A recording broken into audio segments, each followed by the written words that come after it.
Thank you, Mr. President, for calling this day of prayer and remembrance. We needed it at this time. When Billy Graham passed away in 2018, his children made a startling discovery in his North Carolina study. Tucked away in drawers and cabinets were private writings that revealed the inner turmoil of America's most famous preacher. These journals exposed shocking truths, including his crisis of faith that nearly ended his ministry, the real story behind his relationship with President Nixon, and confessions about his biggest regrets. Truths the millions who watched him on television never knew. Billy Graham was born on November 7, 1918, just before the end of World War I, and grew up on a 300-acre dairy farm near Charlotte, North Carolina, where his parents, William and Morrow Graham, owned more than 70 cows. His childhood was defined by hard work, waking early to milk 20 cows before school and doing it again afterward, instilling in him discipline and a strong work ethic. At 15, after Prohibition ended, his father made him and his sister drink beer until they felt sick, an experience that left Billy with a lifelong aversion to alcohol. As a teenager, he seemed like any other boy, more interested in baseball and girls and religion, yet that same boy would one day preach to millions worldwide, reaching over 2 billion people through TV and radio. Everything began to change at 16 in 1934 when a revival meeting in Charlotte, led by preacher Mordecai Ham, moved him deeply. Initially reluctant, Billy was persuaded to attend by a farmer named Albert MCM, and at the meeting he felt a profound calling to Christ, walking to the front and giving his life to him, a moment that would define his entire life. At 18, he enrolled at Bob Jones College but struggled with the strict rules and nearly got expelled. The founder even told him he might only become a small-town preacher. Undeterred, Billy transferred to Florida Bible Institute, where he felt supported and practiced sermons in unconventional ways, preaching to birds, trees, and even alligators near a river. In 1938, while walking on the school's golf course, he prayed to God, vowing to dedicate his life to preaching. By 1939, at age 20, he became a Southern Baptist minister, baptized by immersion, and began spreading the gospel with a dedication that would mark his legacy. His journey continued during World War II and the following years.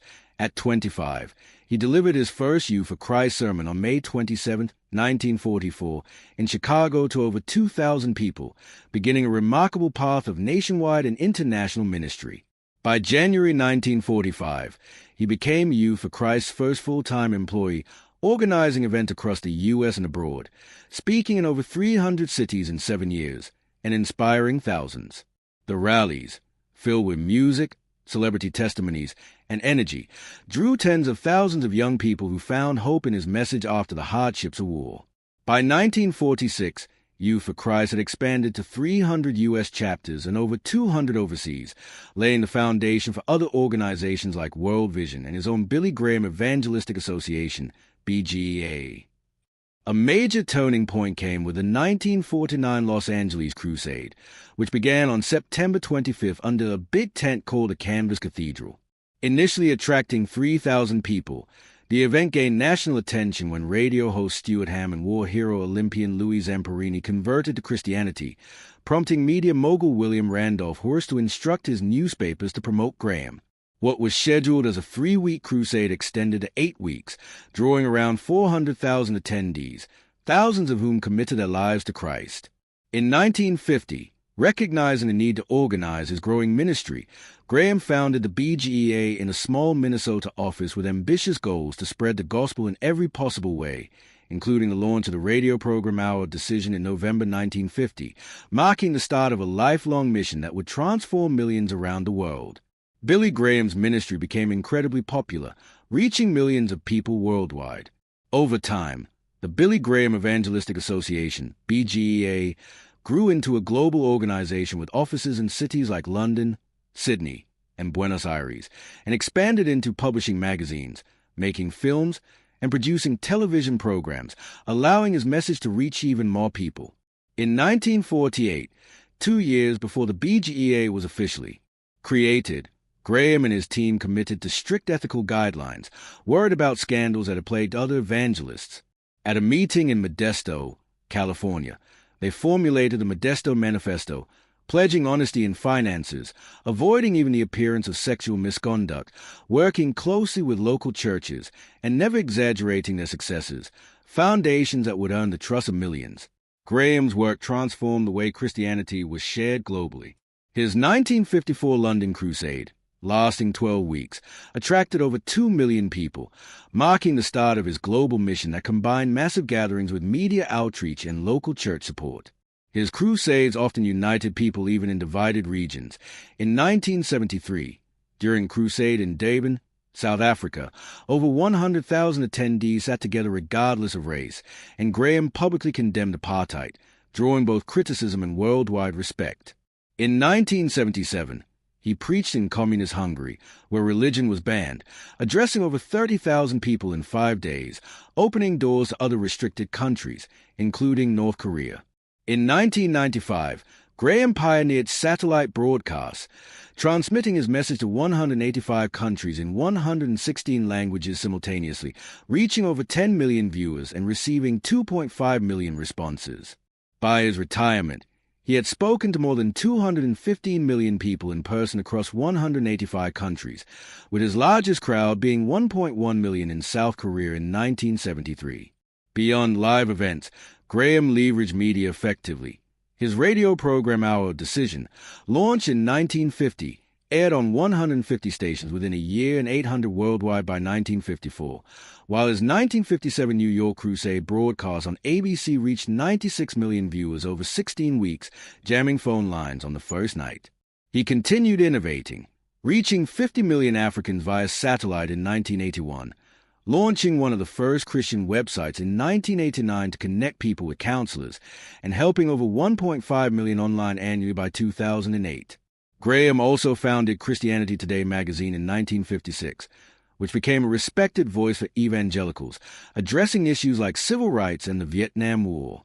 Despite his success, Graham faced a crisis of faith in 1949, doubting the Bible due to intellectual questioning and influence from his friend Charles Templeton.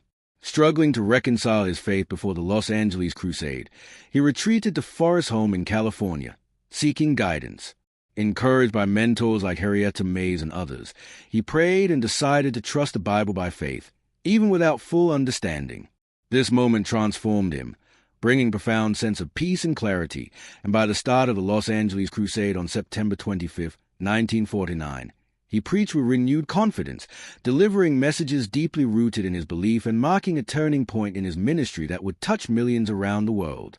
Billy Graham's 1949 Los Angeles Crusade, initially scheduled for 3 weeks, was extended to 8 due to overwhelming crowds, with over 35,000 attendees and 3,000 committing their lives to Christ. Media mogul William Randolph Hearst even instructed his newspapers to promote Graham, catapulting him to national fame. From that moment, Graham's influence grew, eventually preaching to more than 215 million people in 185 countries, with his largest crowd being 1.1 million in South Korea. His straightforward preaching style and focus on the Bible helped millions grasp and embrace Christian teachings. Beyond ministry, Graham developed close relationships with U.S. presidents, most notably Richard Nixon, whom he met in the 1950s as a senator. By 1968, Graham was deeply involved in Nixon's campaign, advising on political strategy and appealing to evangelical voters. Between 1969 and 1974, he visited the White House 30 times, prayed at Nixon's inauguration, and even offered controversial suggestions, such as bombing dikes in North Vietnam if peace talks failed, reflecting how far his political involvement extended. During Watergate, Graham initially defended Nixon, but upon reading the White House tapes in 1974, he was devastated by the president's lies, which forced him to reconsider his political engagement. In 2002, tapes from 1972 surfaced revealing anti-Semitic remarks Graham had made in conversation with Nixon. Though he claimed not to remember the discussion and apologized, the incident tarnished his reputation. Later, Graham admitted in a 2011 interview that he regretted being so entangled in politics, warning against overmixing religion and politics. One of his most courageous actions occurred in 1953 at a Chattanooga crusade when he tore down ropes separating white and black sections of the audience, insisting the event would not continue unless seating was integrated.